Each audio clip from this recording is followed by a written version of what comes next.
Alhamdulillahirabbil alamin wassalatu wassalamu ala asrofil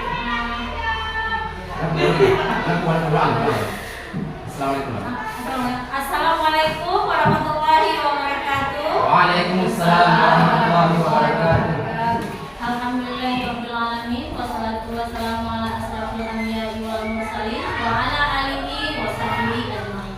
Pertama-tama puji berserta syukur, marilah sama-sama kita ajarkan kehadiran Allah Subhanahu wa taala yang sudah memberi kita kesehatan dan kesempatan sehingga pada hari ini kita bisa berkumpul di ruangan yang sederhana ini. Dan tak lupa pula salawat dan salam, marilah sama-sama kita sanjungkan ke pangkuan Nabi besar Muhammad Sallallahu alaihi wasallam yang sudah membawa kita dari alam kegelapan ke alam yang terang benderang, dari alam jahiliyah kepada alam yang penuh dengan ilmu. Penghormatan saya kepada seluruh dewan guru yang hadir di ruangan ini. Adapun acara kita hari ini adalah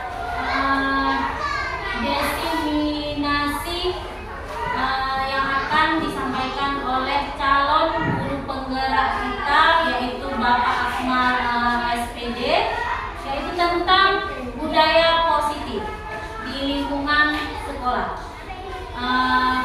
Saya harap dengan diseminasi hari ini bisa menjadi pengalaman dan wawasan yang lebih luas untuk guru-guru di sekolah kita ini. Kepada Pak Akmal, kami persilakan dengan segala hormat. Saya akhiri. Assalamualaikum warahmatullahi wabarakatuh. Waalaikumsalam warahmatullahi wabarakatuh.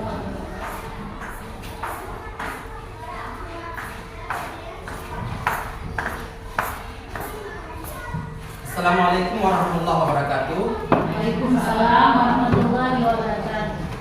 Terima kasih sebelumnya kepada Ibu Zura yang sudah membuka acara kita tadi.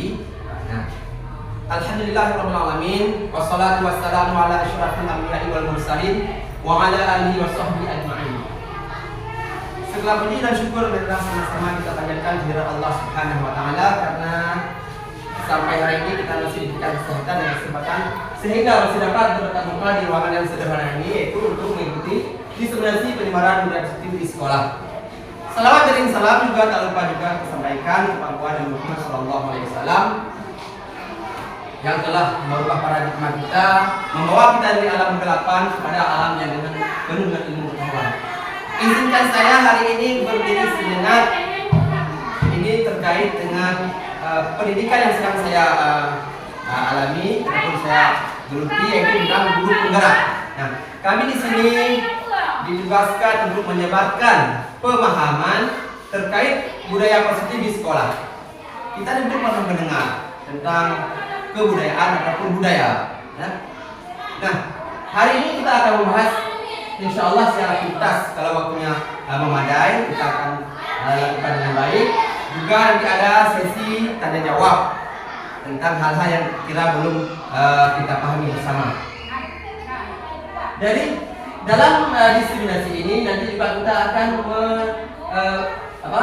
melakukan penerapan segitiga restitusi, yang mana restitusi ini sangat penting bagi kita seorang guru dalam menyelesaikan kasus yang terjadi di sekolah. Karena saya yakin setiap guru pasti pernah mengalami ataupun mendapatkan kasus yang berhubungan dengan anak didik, baik dari hal kurangnya minat belajar ataupun hal-hal yang berkaitan dengan susahnya menjaga kebersihan. Nah, nanti kita akan bahas bersama di slide yang akan kita tampilkan.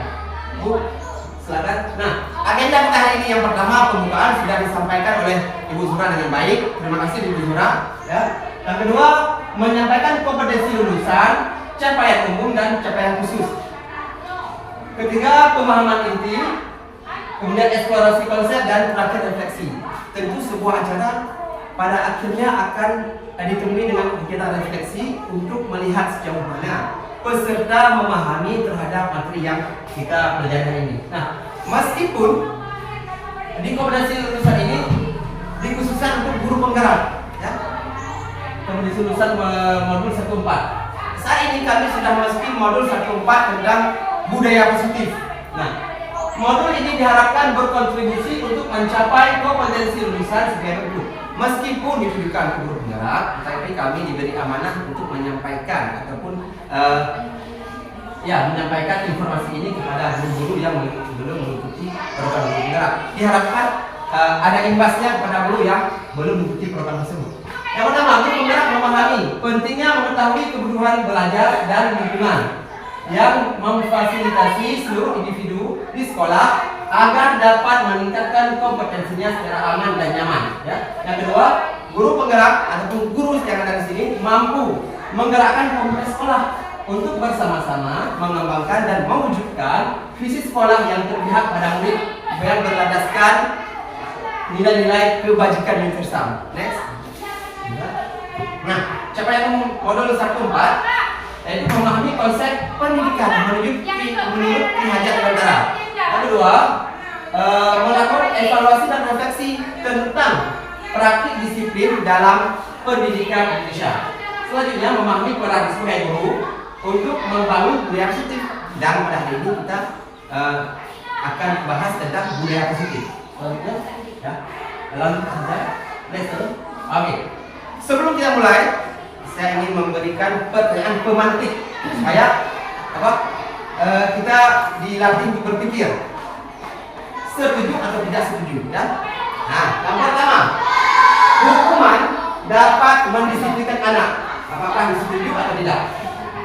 Setuju. Kira-kira alasannya kenapa setuju? Tidak. Karena dengan adanya itu akan menunjukkan hal yang terikat dengan semenjak sembilan Ya, bagus. Terima kasih Pak. Ya, yang lain, apakah hukuman dapat mendisiplinkan anak? Ada yang lain? Nanti kita bahas apakah benar. Ya, silakan benar. Saya setuju karena hukuman itu akan membuat anak-anak. Kalau kita nggak menghukum anak-anak, misalnya dia berbuat salah, kita kan kalau cuma dinasehati, karena bisa saja nanti anak-anak akan mengulangi perbuatan dia, pikir nanti paling-paling direpeti sama guru. Tapi dengan adanya hukuman, dia akan berpikir ulang jika melakukan kesalahan. Oke, baik, terima kasih. Tepuk tangan dulu Surah, karena telah memberikan kepada kita informasi yang benar. Yang kedua, pemberian hukuman dengan hal positif seperti membaca atau membersihkan halaman sekolah dapat meningkatkan disiplin anak. Setuju atau tidak? Bagaimana saudara? Setuju. Alasannya kenapa? Membersihkan halaman sekolah dan dapat meningkatkan disiplin anak. Karena dapat membuat anak tersebut menjadi jerah. Jadi dia tidak akan mengulangi. Ya, bagus. Nah, ini kita simpan dulu jawabannya karena nanti kita lihat apa yang sebenarnya harus dilakukan. Apakah setuju atau tidak? Yang ketiga, memberi penghargaan dapat meningkatkan motivasi dari anak. Bagaimana Pak Diandi? Setuju?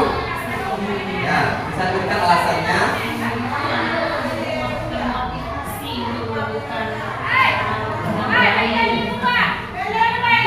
Nah, semua pertanyaan jawaban tadi yang tidak ada yang salah, tapi ada yang lebih tepat ya. Nah, yang pertama, hukuman dapat mendisiplin anak. Dari segi disiplin mungkin ya, tetapi tidak bertahan lama. Anak akan belajar disiplin ketika berada di depan guru karena dia takut dihukum. Tapi di belakang guru dia akan terus melakukan pelanggaran. Bagaimana caranya? Ada yang tahu? Supaya anak disiplin tanpa harus pilih keadaan, apakah di depan guru, di belakang guru. Bagaimana caranya? Hukuman menurut saya hukuman yang dikasih bukan dalam bentuk fisik ya, bisa saja dengan menyuruh dia membaca, membuat rangkuman, bisa dengan berbagai macam. Di luar itu jangan memakai hukuman yang menyakiti fisik. Ya. Bisa dengan hal-hal yang Baik. lebih positif. Oke, baik.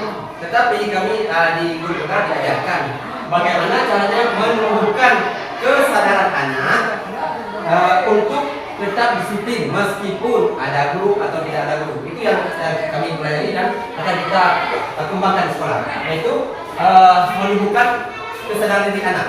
Yang kedua, sebenarnya hukuman seperti membaca itu ada yang setuju dan ada yang tidak. Tapi kembali tadi setiap hukuman itu pasti ada efeknya. Apa? Tentu anak-anak tidak senang dihukum, kecuali dihukum bermain bola. Itu senang anak-anak sesuai dengan kesenangan mereka. Tapi membaca, membersihkan hal sekolah tentu akan memberikan bekas tidak baik pada anak sehingga dia mencap ini guru ini kejam. Nah, caranya kita menunjukkan kesadaran diri anak.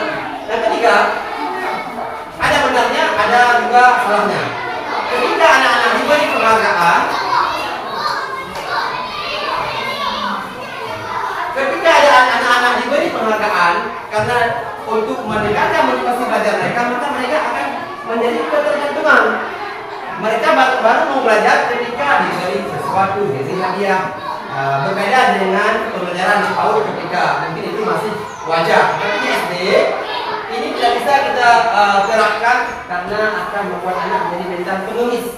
Mereka akan menginginkan sesuatu baru mau bekerja. Oke, lalu. Nah, ini topik dalam eksplorasi konsep ini ya. Disiplin positif dan nilai-nilai kebajikan yang benar. Ini lewat saja, apa? Oke. Next. Oke. Nah, ini adalah sebuah kegiatan yang sederhana tetapi dapat menjadi motivasi anak, yaitu bermain kegiatan kepalan tangan. Misalnya ada dua orang, anak si A dan si B. Nah, si A dia memiliki sebuah cita-cita ataupun ingin mendapatkan sesuatu benda yang berharga.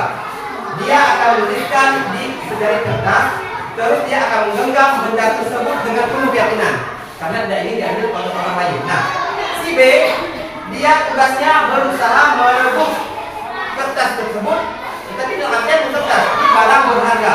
Nah, maka si A akan sekuat tenaga menggenggam kertas tersebut agar tidak diambil oleh si B. Nah, ini juga merupakan motivasi seseorang anak untuk mempertahankan apa yang dia inginkan.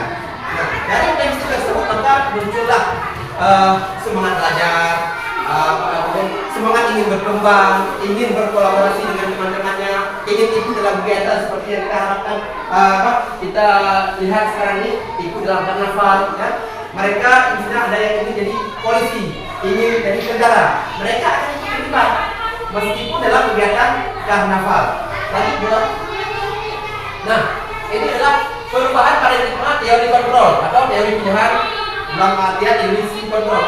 Guru sering berilusi, saya mampu mengontrol murid, tapi itu tidak benar. Yang bisa mengontrol murid adalah diri mereka sendiri. Itu ilusi kita. Kedua, ilusi bahwa kritik dan membuat orang merasa bersalah dapat menguatkan karakter. Misalnya ini, ada anak-anak yang melakukan kesalahan, terus kita menciptakan situasi yang membuat dia selalu berpikir saya bersalah. Nah, di sini dikatakan dapat menguatkan karakter. Jawabannya tidak. Bahkan akan membuat anak tersebut menjadi kurang percaya diri karena mereka selalu merasa bersalah. Itu ilusi dalam Pak Guru. Yang ketiga, ilusi bahwa semua penguatan tersebut efektif dan bermanfaat. Nah, kadang-kadang kita berpikir ketika kita melakukan penguatan pada anak, nah kamu bisa, itu akan terus berhasil dan bermanfaat ya, tapi belum tentu berhasil. Baru berhasil ketika kita kuatkan mereka dengan positifnya, kita juga harus membantu apa yang mereka mengalami kesulitan, kita bantu tentang kesulitan mereka, itu baru berhasil. Dan keempat, ilusi bahwa orang dewasa memiliki hak untuk memaksa. Kita kan sering, saya di sini guru, saya harus memaksa murid untuk mampu menjadi seperti ini. Ya, istilahnya kita menuntut murid. Murid dituntut untuk bisa ataupun sampai pada tahap seperti yang Bapak Ibu guru inginkan. Padahal dalam konsep pendidikan Ki Hajar Dewantara, guru sekarang bukan lagi menuntut, akan lebih diharapkan dapat menuntun. Nanti beda ya, menuntun meskipun satu huruf berbeda, tetapi maknanya luas. Menuntut kita mengharapkan atau menginginkan sesuatu harus seperti yang kita inginkan. Menuntut kita berusaha untuk mengajak anak-anak, mengarahkan, membimbing sehingga sampai kepada tujuan yang diharapkan. Nah, siapa sesungguhnya yang memiliki kontrol? Nah, seperti tadi kita katakan, kontrol adalah yang memiliki kewenangan diri kita sendiri.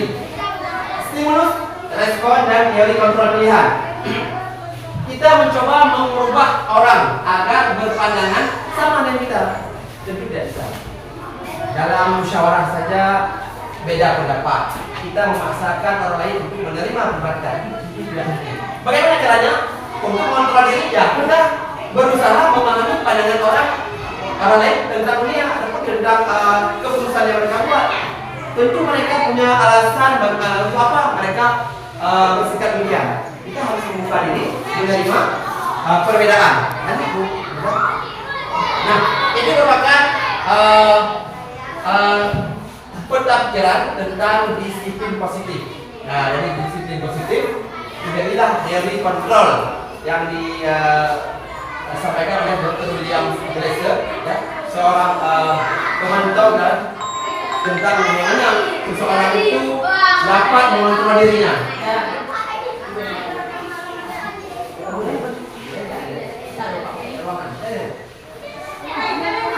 Oke, yang pertama, Anda tidak bisa mengontrol orang lain, hanya Anda yang dapat mengontrol diri Anda. Betul, kan? Makanya disiplin ya. Belajar kontrol diri itu penting, karena orang kadang bisa menyalahkan orang lain atas suatu kesalahan, tapi dia tidak melihat bahwa dirinya juga bersalah. Asik menuntut, tapi dirinya tidak bisa mempraktekkan apa yang dituntut. Nah,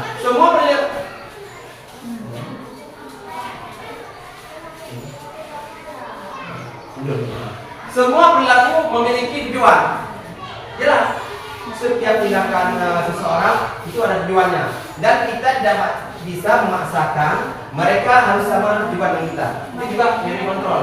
Caranya yang kita harus bisa menerima perbedaan ataupun menerima pendapat orang lain.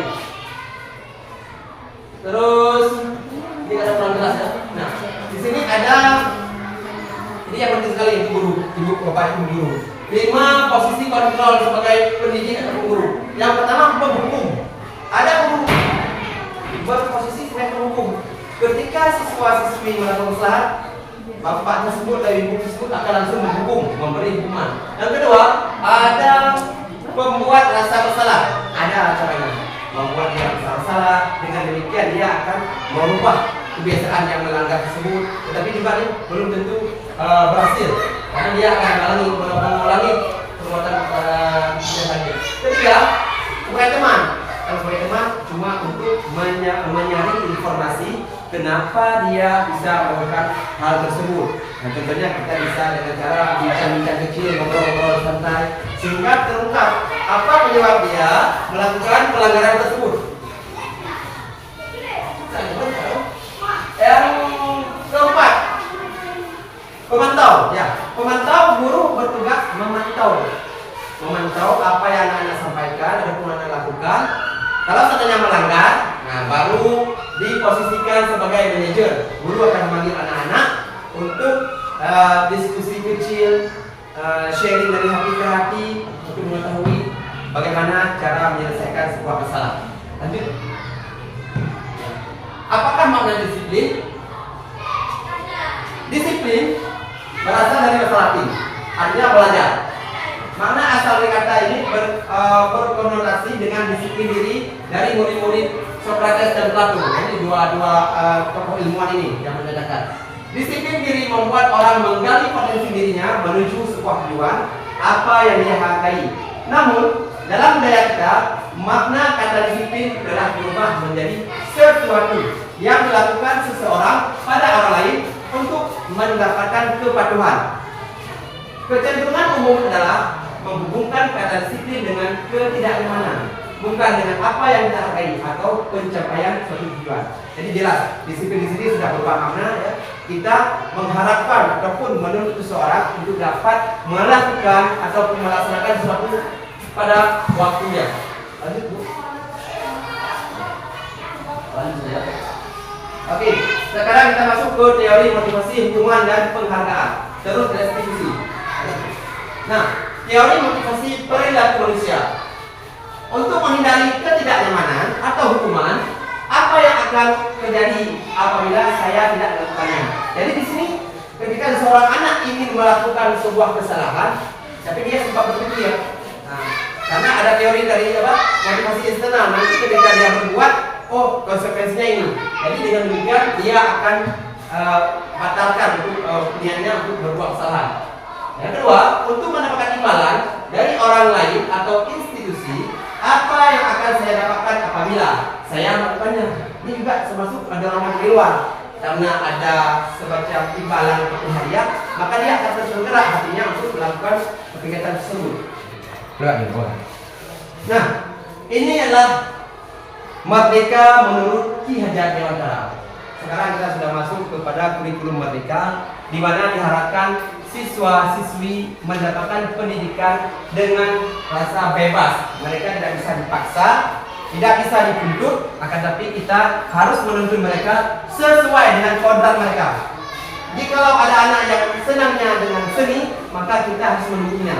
Jikalau ada anak yang hobi dengan olahraga, maka kita juga akan mendukungnya. Nah, merdeka itu artinya tidak hanya terlepas dari perintah, akan tetapi juga cakap buat pemerintah diri sendiri. Jadi kita sebagai guru sebelum banyak menuntut siswa dan siswi kita coba gali terus apakah kita sekarang sudah melakukan yang namanya merdeka itu pada murid. Oke, sekarang dilengkapi oleh penghargaan seperti yang kita dapatkan di pertanyaan pemantik. Penghargaan dapat juga mengukur seorang. Jadi pengaruh jangka panjang dan jangka pendek. Anak-anak kalau sudah sering diberi hadiah, biasanya kita lempar itu untuk mereka sekolah belajar. Makanya akan pengaruh. Mereka akan mau melakukan kalau kita memberikan penghargaan hadiah. Maka kita sendiri yang terhukum. Kita dihukum dengan setiap kali kita menuntut mereka mendapatkan juara satu, kita harus beri mereka hadiah. Lanjut Bu. Oke, lanjut terus. Nah, bentuk program kebajikan ataupun apresiasi ya. Jadi dalam sebuah pendidikan juga bentuk apresiasi itu penting. Karena itu semakin menghargai usaha siswa kalau beri mereka apresiasi. Nah, dalam memberikan apresiasi atau pengakuan perlu diingat beberapa hal. Yang pertama, beri pengakuan secara khusus. Kalau misalnya dia seseorang siswa kita yang dia maju ke depan, ya, melaksanakan apa yang kita suruh buat tugas depan selesai, maka tentu apresiasi itu buat dia sendiri, ya, buat dia. Tepuk tangan buat Bu Nurmaliza, itu ada atas kerja dia sendiri. Nah, kedua pengakuan secara pribadi, kita panggil dia atau memberikan jumpa dia, kita puji dia. Kamu nak pintar ya, pasti kamu lagi belajar. Itu juga pengakuan secara pribadi. Yang ketiga pengakuan kepada seluruh murid, ya. Ya, kita bisa lemparkan pertanyaan bergantian, kemudian kita berikan pengakuan kelas ini semuanya pintar, itu pengakuan secara seluruh murid. Nah, beri pengakuan secara konsisten. Pokoknya setiap anak-anak melakukan sebuah pekerjaan, meskipun salah dan benar, kita tetap harus memberi pengakuan. Kamu sudah berusaha dengan baik, tetapi masih belum tepat. Nah, itu betul. Dan fokus pada proses. Ketika kita sudah memberikan pengakuan, tetap kita lanjutkan proses. Kita sedang belajar, jangan membawa ke arah lain. Oke, lanjut. Terus, oh iya, iya. Nah, mundur. Lagi. Oke, nah ini adalah beberapa tindakan guru. Apa? Tindakan guru. Dan di dalamnya disematkan hukuman atau konsekuensi. Nah, yang pertama mencatat 100 kali dalam buku kalimat. Saya tidak akan terlambat lagi karena terlambat ke sekolah. Menurut ibu-ibu, ini apakah hukuman atau konsekuensi? Menyuruh murid melakukan ataupun mencatat 100 kali dalam buku kalimat, saya tidak akan terlambat lagi. Itu hukuman atau konsekuensi? Coba ibu. Saudara? Hukuman, ya benar. itu adalah sebuah hukuman karena kita menyuruh murid melakukan sesuatu di luar keinginan mereka. Itu hukuman. Tentu mereka tidak ada yang senang kita suruh menuliskan 100 kata, ya. Yang kedua, lari mengelilingi lapangan basket 2 kali karena terlambat di sekolah. Itu hukuman atau konsekuensi? Hukuman, benar, hukuman. Karena itu juga menyakiti fisik mereka. Yang ketiga, murid diminta untuk push up 15 kali karena tidak menggunakan masker ke sekolah. Itu hukuman juga, ya. Menggantikan kertas tugas teman yang telah dicoret-coret. Konsekuensi, benar. Bedanya, kalau hukuman itu tetap menjurus kepada keadaan di mana dia istilahnya melakukan kesalahan, tetapi bukan merugikan orang lain. Ya, kalau konsekuensi menggantikan kertas tugas teman yang telah coret, berarti ini merugikan orang lain. Ada buku teman yang coret, berarti dia harus menggantikan. Itu namanya konsekuensi. Nah, membersihkan tumpahan air di meja tulis karena tersenggol anak pelajar. Konsekuensi juga karena dia melakukan kelalaian sehingga meja orang basah, maka dia harus bertanggung jawab. Yang selanjutnya, murid disuruh untuk mengenakan sepatu seharian di sekolah karena tidak memakai sepatu hitam. Itu hukuman, ya, hukuman. Karena ini terlepas dari pada tidak merugikan orang lain. Cuma kelalaian dia. Sepatu hitam dia ganti dengan sepatu coklat. Itu makanya disuruh keliling lapangan. Terakhir, lari mengelilingi lapangan basket 2 kali karena terlambat 10 menit untuk pelajaran BIOK. Hukuman, ya. Coba kita lihat. Ya. Oh, itu konsekuensinya. Ada keliruan. Berarti yang terakhir konsekuensi karena dia terlambat.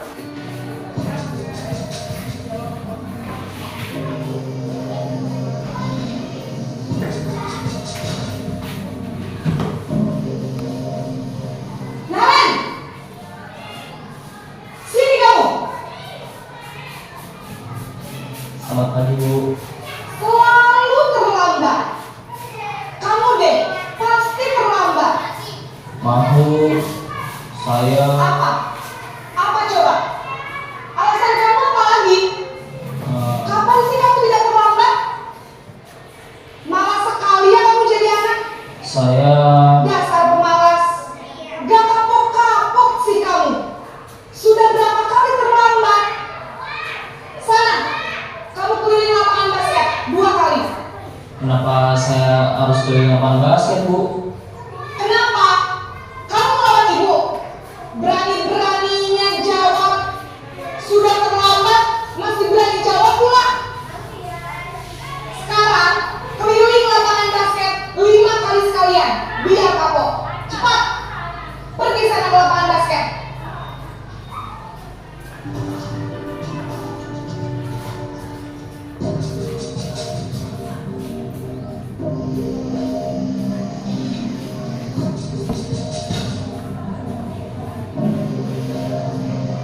Naren!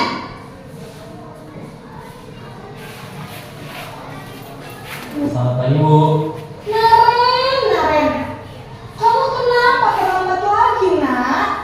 Ya Tuhan, Naren, kamu senang ya bikin ibu susah ya? Kalau kamu terlambat lagi, nanti ibu yang ditegur bapak kepala sekolah, nak. Disangka ibu tidak bisa membina kamu. Duh, gimana ini? Maaf, Bu. Duh, Gusti Naren, kamu suka ya kalau ibu tegur bapak kepala sekolah? Terus, sekarang ibu harus tulis apa yang di buku absen? Ini kamu sudah sering terlambat loh. Ibu harus apa coba? Maaf, Bu. Maaf sekali. Ya sudah, lain kali jangan bikin ibu susah lagi ya, nak ya. Ibu tidak akan kuat lagi kalau kamu begini terus. Bisa jantungan kalau ibu tegur bapak kepala sekolah. Sana cepat ke kelas. Maaf ya, Bu. Maaf sekali.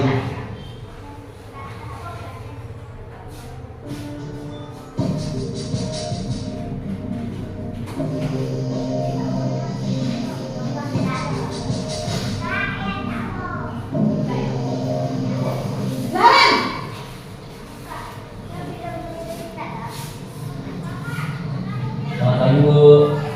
Wah, sudah jam berapa ini nak? Terlambat lagi ya sayang. Iya Bu, habis ibu saya lupa bangunkan saya Bu. Kamu malah menyalahkan ibu kamu. Kamu bukannya anak yang larinya paling kencang. Kok terlambat sih? Iya Bu, saya memang terlambat bangun tadi. Jadi biarpun saya lari kencang, tetap gak kekejar Bu. Ya sudah sana. Nanti lain kali larinya lebih kencang lagi ya. Biar gak terlambat lagi. Bikin senang ibu. Demi ibu. Bisa kan? Bisa lah Bu. Ya sudah sana masuk kelas. Ibu beresin urusan absen kamu. Kamu ini ada-ada saja.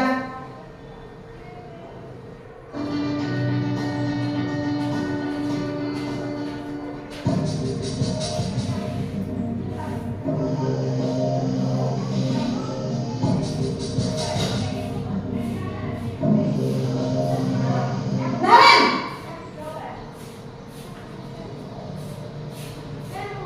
Selamat pagi Bu.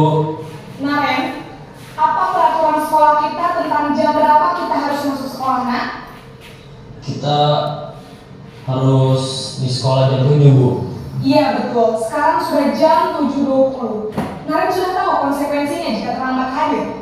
Paham Bu, saya harus tinggal kelas pas jam istirahat selama 20 menit. Iya benar, konsekuensinya demikian. Jadi nanti jam 9.30 pas istirahat, kamu harus tinggal di kelas, kerjakan tugas tambahan untuk ketertinggalan kamu, ya? Baik Bu.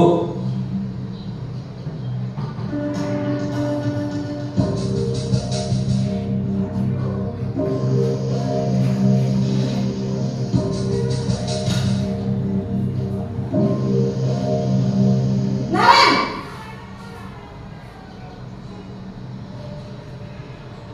Selamat pagi Bu. Selamat pagi Naren. Maaf Bu, saya terlambat. Iya, sekolah masuknya jam 7, sekarang sudah jam 7.20. Jadi sekarang bagaimana ini Naren? Maaf Bu, saya lupa setel alarm saya semalam.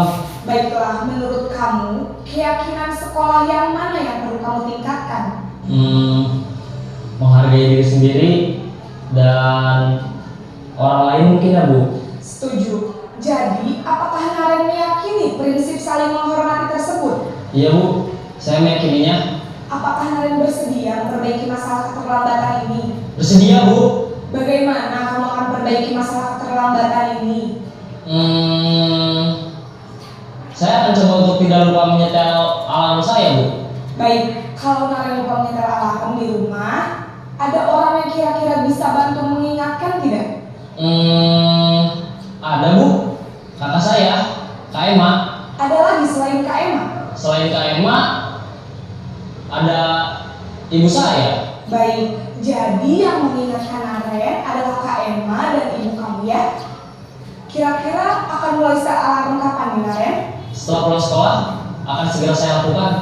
Baik, jadi Naren akan setel alarm untuk bangun besok pagi dan akan diingatkan oleh kakak dan ibunda Naren ya. Ada lagi yang mungkin perlu dilakukan Naren agar tidak terlambat bangun lagi. Tidak ada Bu. Baik Naren, terima kasih untuk kerjasama kamu. Sekarang kamu perlu kembali ke kelas untuk belajar. Baik Bu, terima kasih.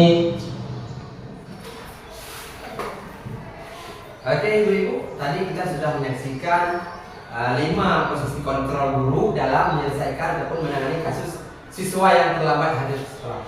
Nah, mulai dari pemberi hukuman, pembuat rasa bersalah sebagai teman, pemantau, yang terakhir sebagai manajer. Dari kelima posisi kontrol, mana yang menurut ibu-ibu yang paling baik ataupun paling efektif dilakukan? Untuk SDM itu. Betul, Tidak. Oke, menurut ibu-ibu, apa posisi kontrol yang paling baik kita terapkan di SD? Ya? Bagus, teman juga bisa, karena kita bisa saling ngobrol santai, menceritahu ataupun menanyakan dia dan apa bisa terlambat sekolah.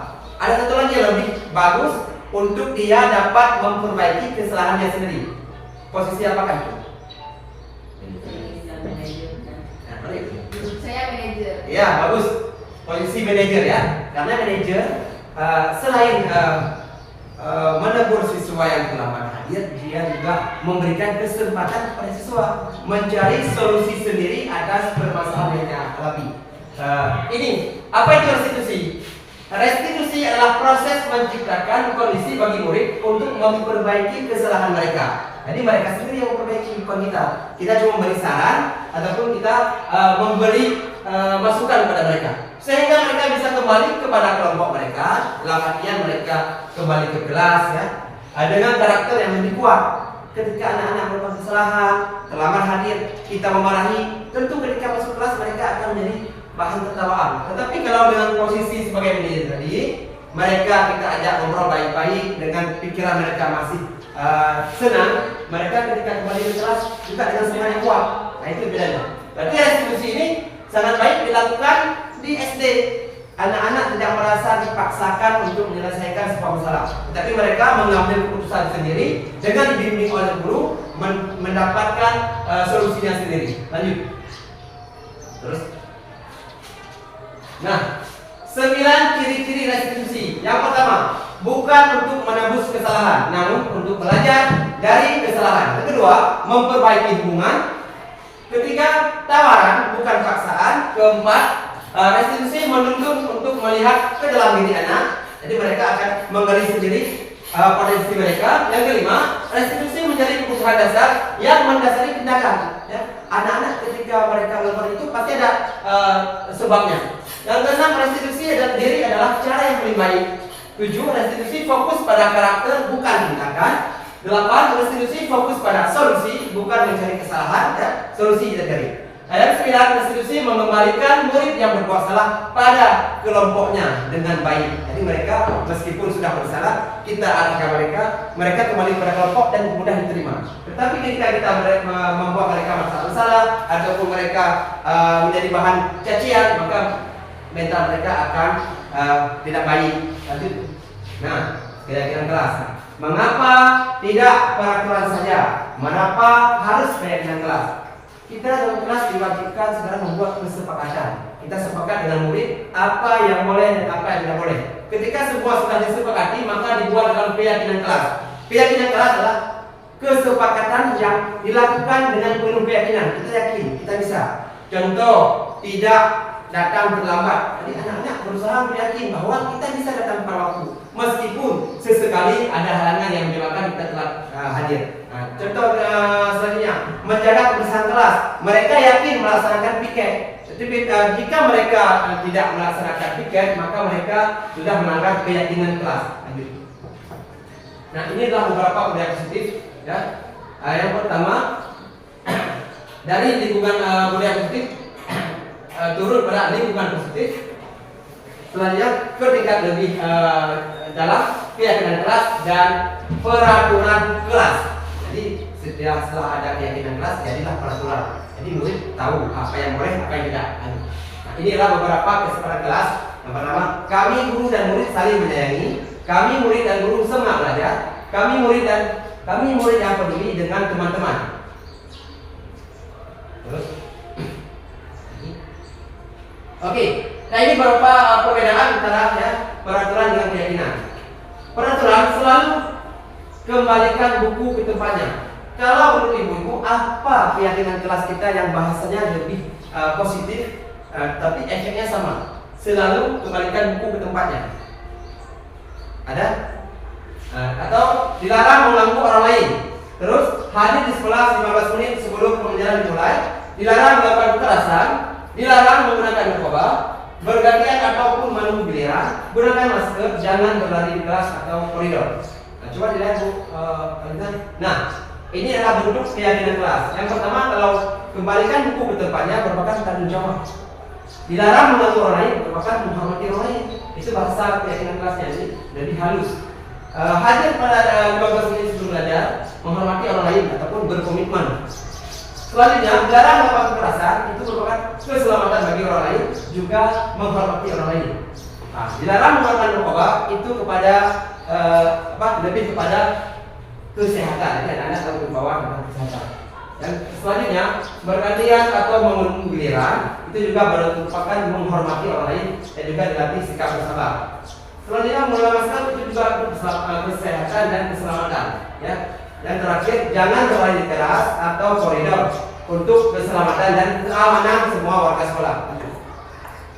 Oke, ini adalah beberapa kebutuhan dasar manusia. Yang pertama ada kasih sayang dan rasa diterima. Ada penguasaan.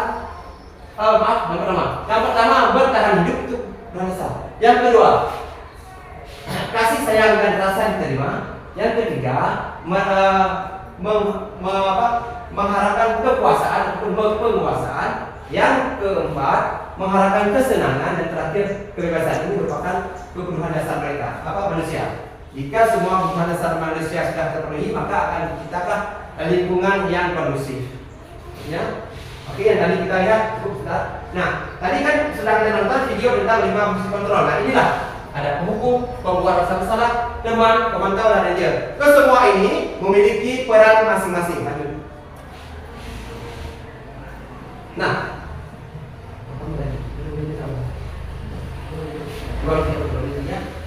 tugas pertanyaan. Siapakah yang mengatakannya? Saya kecewa sekali dengan kamu. Itu berarti membuat orang merasa bersalah. Kamu tidak pernah belajar melakukannya. Itu posisinya sebagai penghukum. Ayolah, lakukan ini ke bapak. Itu sebagai teman. Ya, yang mengatakan itu teman. Apakah kamu mau menggunakan stiker bintang hari ini? Itu sebagai pemantau yang mengatakan. Bagaimana kamu bisa menyelesaikan masalah ini? Itu sebagai manajer. Jadi kita beri mereka solusi.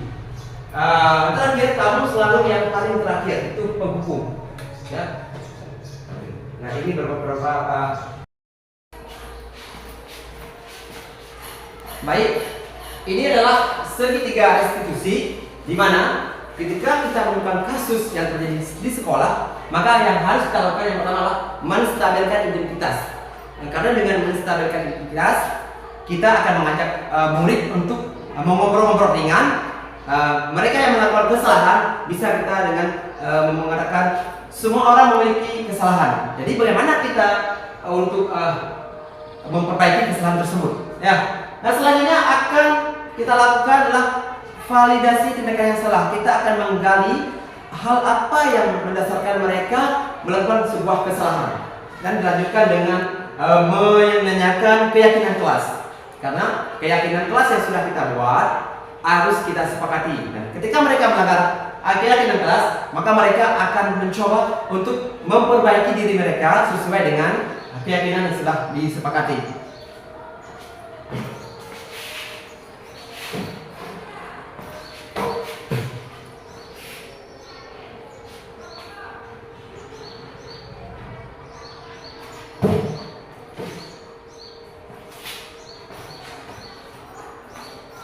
Nah, Bapak Ibu sekalian, sekarang kita masuk ke tahap refleksi, ya.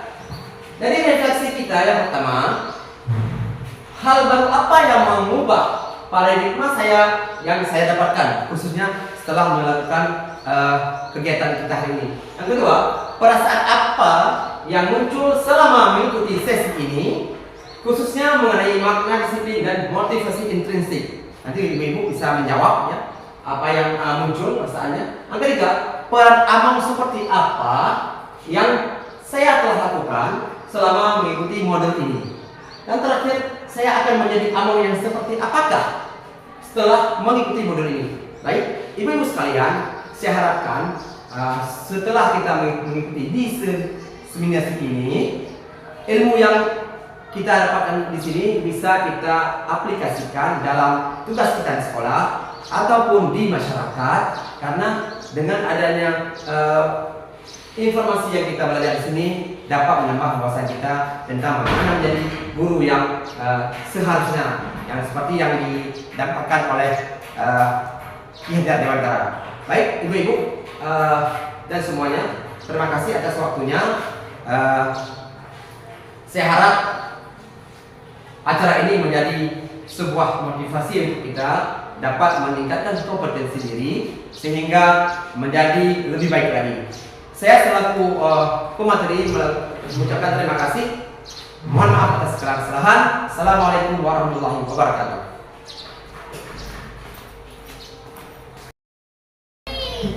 Assalamualaikum warahmatullahi wabarakatuh. Waalaikumsalam warahmatullahi wabarakatuh. Apa kabar semuanya?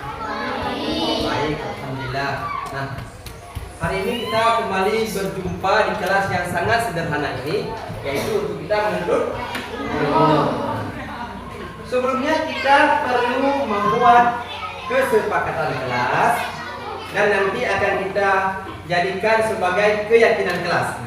Kira-kira siapa ada ide apa yang harus pertama kita sepakati sebagai kesepakatan kelas kita? Siapa? Ya benar, datang tepat waktu. Oke.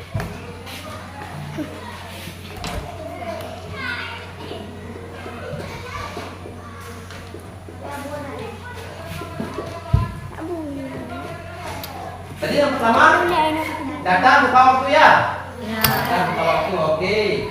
Datang tepat waktu. Yang kedua siapa? Mau ada saran?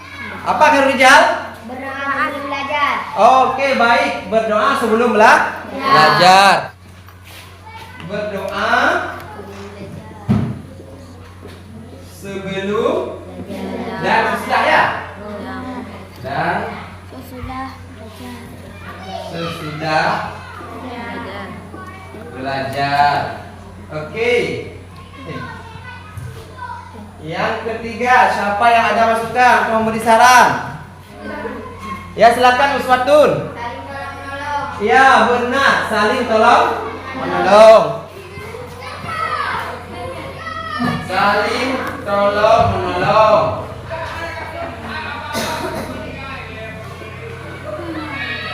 Yang keempat, siapa lagi? Apa wasikah? Saling tolong menolong. Ya, satu lagi saling Menghargai. ya, saling menghargai. Oke. Saling menghargai. Ada lagi? Hal-hal yang ingin kita sepakati di kelas. Mana yang boleh, mana yang tidak. Ya, Jeffrey, silakan. Menjaga kebersihan kelas. Ya, bagus Jeffrey, menjaga kebersihan kelas.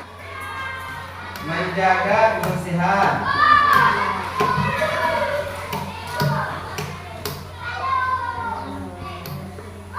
Nah, ada lagi? Ya, silakan Khalisa. Bersikap jujur. Iya, benar, bersikap jujur. Ah, ada lagi? Silakan Fadlian. Belajar sungguh-sungguh. Oke, baik, belajar sungguh-sungguh. Nah, terima kasih semuanya. Ya, belajar sungguh-sungguh. Belajar sungguh-sungguh. Nah, terima kasih semuanya atas masukan kalian. Kita sudah membuat kesepakatan kelas dan selanjutnya akan kita buat ke dalam keyakinan kelas. Keyakinan kelas adalah hal-hal yang sudah kita sepakati bersama, terus akan kita lakukan dengan penuh keyakinan. Contohnya, kita yakin untuk datang tepat waktu, yakin untuk berdoa sebelum dan sesudah belajar, dan sampai seterusnya. Nanti kita akan buat dalam keyakinan kelas. Setelah keyakinan kelas kita buat, maka mari sama-sama kita laksanakan dengan penuh tanggung jawab.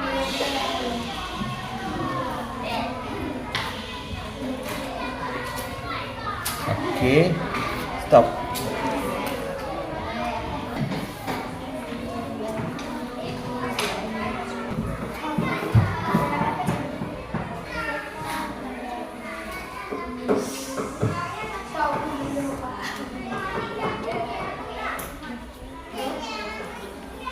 Baik, nah sekarang kita sudah punya keyakinan kelas, maka kalian sudah seharusnya mematuhi demi kenyamanan dan keamanan kita belajar. Ya, baik. Terima kasih semuanya. Assalamualaikum warahmatullahi wabarakatuh. Waalaikumsalam warahmatullahi wabarakatuh.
Oke, selamat pagi anak-anak. Baik. Nah, apa kabar hari ini? Baik. Waalaikumsalam. Kita masuk. Telah hadir ya? Nanti ngobrol-ngobrol sama ya. Nanti Bapak mau bicara ya. Oke. Assalamualaikum Khairunisa. Waalaikumsalam, Pak. Apa kabar hari ini, sehat? Alhamdulillah sehat, Pak. Nah, tadi sebelum sekolah ada sarapan Khairunisa? Enggak. Enggak, kenapa enggak sarapan? Karena tidak ke sekolah. Ya, telat bangun ya. Nah, makanya Bapak lihat tadi Khairunisa terlambat ke sekolah, tapi tidak masalah. Semua orang pernah melakukan kesalahan, ya. Tapi bagaimana cara kita untuk menyelesaikan masalah tersebut? Nah, Bapak mau tahu kenapa Khairunisa hari ini telat hadir ke sekolah? Karena saya terlambat bangun pagi. Saya terlambat ke sekolah. Iya. Memangnya tadi malam Khairunisa ngapain? Nonton TV sampai larut malam. Oh, nonton TV. Sampai malam. Suka ya filmnya? Suka ya? Nah, berarti kan dari nonton TV jadi telat bangun. Nah, Khairunisa tahu kan keyakinan kelas kita? Tahu, Pak, datang tepat waktu. Iya, tanpa waktu. Berarti kita usahakan hadir ke sekolah tepat waktu, yaitu jam 7.45 ya.